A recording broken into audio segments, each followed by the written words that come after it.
the last show before the review, so get your groove on. We will serve some state tournament highlights at you, as well as some big kills in the volleyball sections. So don't be the last one to see this show, because we are just a handshake away from wrapping it all up. Sports Night is next. Hello, everyone. Welcome to Sports Night. I'm Joe Young. And I'm Howie Shapiro, and I can't believe it. We are just short 1 week away from wrapping up the fall season. Yeah, you pretty much wrapped it all up right there in the intro that this is indeed the last one. The only team remaining in action for the fall season is swimming and diving. They don't get to their section tournament until the end of next week. So we will wrap up all of the fall season next week on Sports Night, and then we'll catch you up with what happened with swimming and diving in the sections, and hopefully a couple of girls make it on to state. Let's hope so. That's all we can do.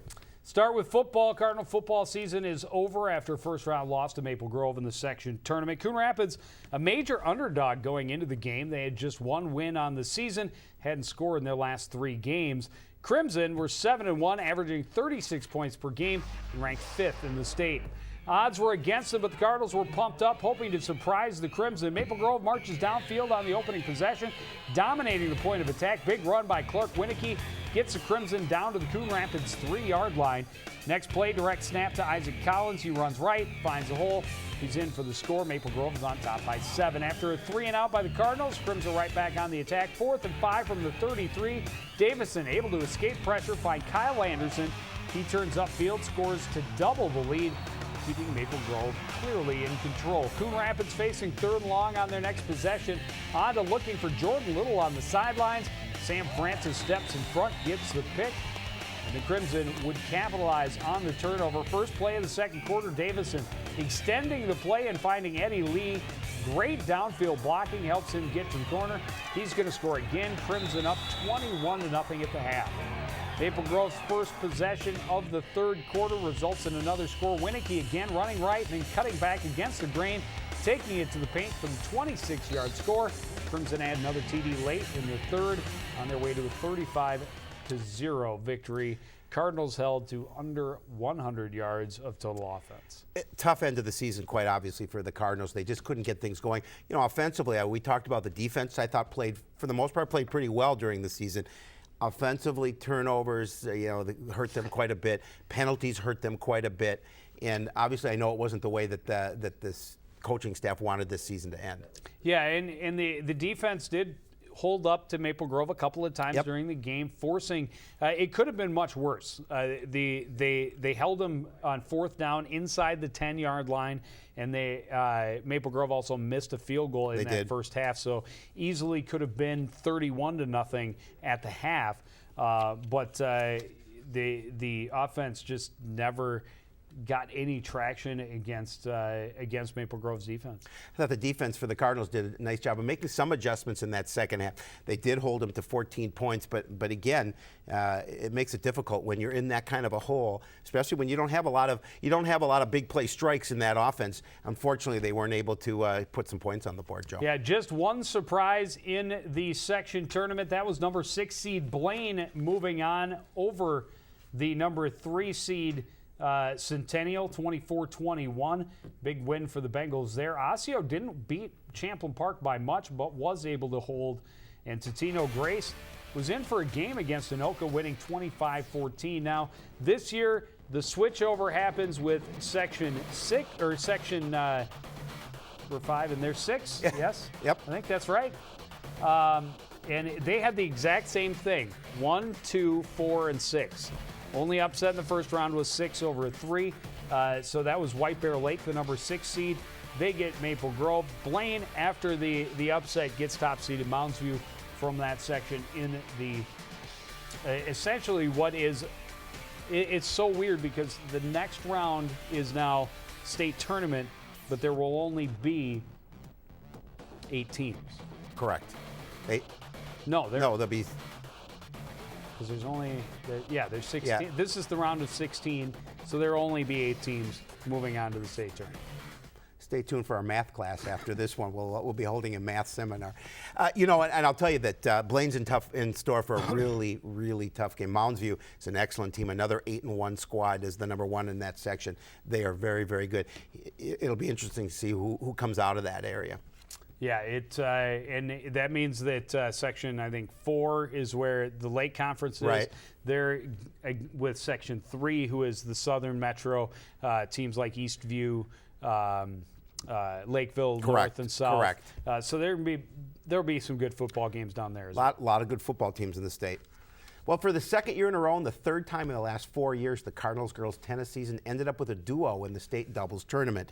Heidi Hanula and Andrea Ream had an impressive run through the Section 5 AA brackets to claim the championship and earn their spot in the biggest tournament of the year. And last Thursday, they were at the courts early for what we're hoping to be a long run deep into the brackets. First round would put Hanula and Ream up against the McLeod twins from Benilde St. Margaret, runners-up from Section 6. It was a well-played match, with the Cardinals quickly discovering that the sisters made a dangerous duo on the courts. The hard-hitting juniors made attacking the net very difficult for Hanula and Ream, and each point was a battle. The McLeod sisters really kept the Cardinals off balance throughout the entire match and didn't surrender a single game. Hanula and Ream's title hopes would end with an 0-6 loss to the eventual state runners-up. Their tournament would end in the next round, losing to the Dorr sisters of Princeton 2-6. Both matches against a couple of sisters, obviously, who've been playing together for a while, and they know each other's game. And certainly congratulations to making it to the state, but a tough run. Yeah, and the sisters from Princeton, it's like an 8th grader and an 11th grader. Right. But with the McLeod sisters, a pair of juniors, twins, yeah, they've come up playing together, and so they were very good. And obviously, they were section runners-up, but they went all the way to the state championship. So a tough way to start with that as your opening draw, but a great way for the tennis season to end with a couple of girls representing Coon Rapids at the state tournament. Absolutely. As we have become, we're starting to get used to. They're there so often. Without a doubt. Well, as the 11th seed in a 12-team tournament, the Cardinals volleyball team was a long shot at best to advance at sections. First round sent them to Maple Grove last week to take on 6-seeded Crimson, a team that had beaten the Cardinals relatively easy in a 3-set match earlier this season. Cards would need to be perfect, and they'd have to get a little luck if they hope to move on. Unfortunately, the Crimson take the lead early on and keep the pressure on. Coon Rapids was able to stop the bleeding a bit, the attack by Jessica Hegg, but it wouldn't be enough. Maple Grove was firing on all cylinders. Quick turn and a quick set for Lauren Bright. She was one of 5 Crimson players with 5 or more kills. Maple Grove takes first set 25-11. Coon Rapids had a brief lead early in the second.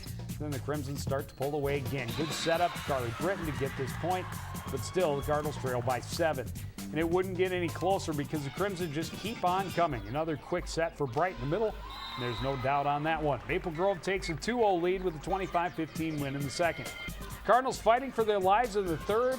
They set up Hegg on the left side, and again she comes through. Nice night for her, and unfortunately an end to her career. But the didn't have the rally in the third set. Crimson control start to finish. Alexa Otto with a kill right there. Their most dominant win in the third, 25-9. And that's a pretty impressive team in Maple Grove. We were obviously there. Yes. And they had so many weapons and a good setter running things up front that was just moving them all over the place. You didn't know where the attack was coming from. Yeah, I think they maybe were even more impressive than the first time that we saw them. They've had an opportunity to continue into the season. But, yeah, they're going to give some teams some fits going into the tournament. Not sure how exactly the brackets played out at this point, but they were pretty impressive. Yeah, well, you do know their season, unfortunately, is over. I know. I'm just saying I'm talking about Maple Grove season. Well, Maple Grove season is over. Oh, it is over. Yeah. They lost 3-2 to Osseo. I didn't see. You knew that. I didn't know that. You knew that. You texted me the next day. Did I really? Yeah, you said Maple Grove won the first 2 sets but lost in 5 to Osseo. The higher seeded Osseo Orioles advancing, all but the 4 seed advancing into the semifinal round. Blaine, the number 5 seed, with the upset over St. Michael 3-1. They get Champlin Park. Totino and Champlin Park, the top 2 seeds, winning in straight sets, to advance to the semifinals. I thought you were kidding. Now I remember. Now you remember. I did actually. I think it was that was for the Friday. Thursday was the. I think so. was Friday the morning. You are Friday correct. morning you sent me the text. So. Yeah, we do a lot of stuff around here. I just didn't remember. If it was Coon Rapids, He's I would getting a definitely know. he's I am getting a little old. old. There's no doubt about this. Memory's slipping just a little. Thanks, Bob. Well, the state cross-country championships will be held on Saturday in Northfield, and unfortunately, there will be no Cardinals there to represent. Both boys and girls teams turned in solid times at sections last week, but they just weren't fast enough to qualify for the final meet of the year. We're going to start with the girls' race. Near perfect weather for late October as a very talented field takes to the course at Anoka.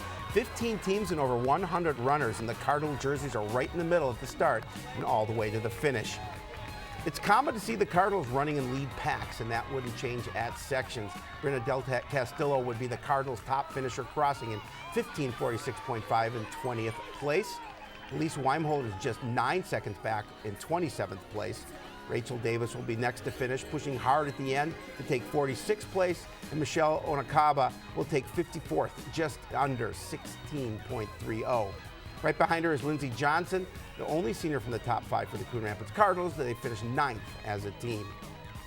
Well, the boys are up too. They also coming up here as we see the girls finishing.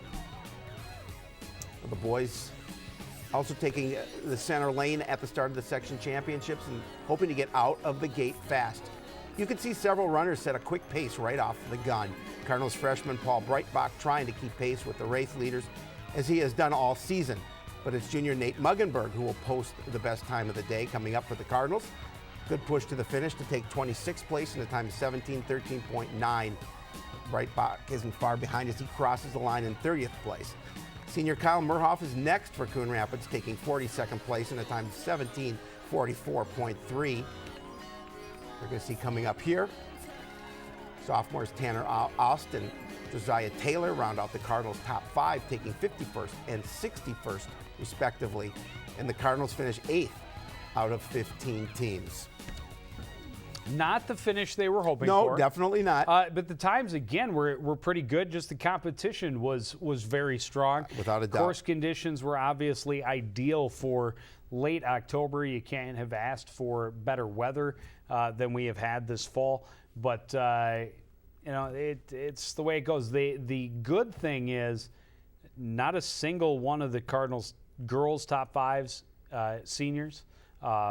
Only one of the boys is a senior. You have a freshman, 2 sophomores, and a junior. For the girls, I think you have 3 sophomores, a junior. That leaves one more. Maybe there's 2 juniors, 3 sophomores. It seems like that's right. I think that's right. It seems like every year, especially in the cross-country program, there are a lot of young people contributing at the varsity level, and obviously that's great for the program. Absolutely, and I have no doubt that they will come back stronger and ready to run faster next year. Need to pick those paces up a little bit. Obviously, the conference got a little bit tougher with the addition of a couple teams this year. The section got a little bit harder as well. Absolutely.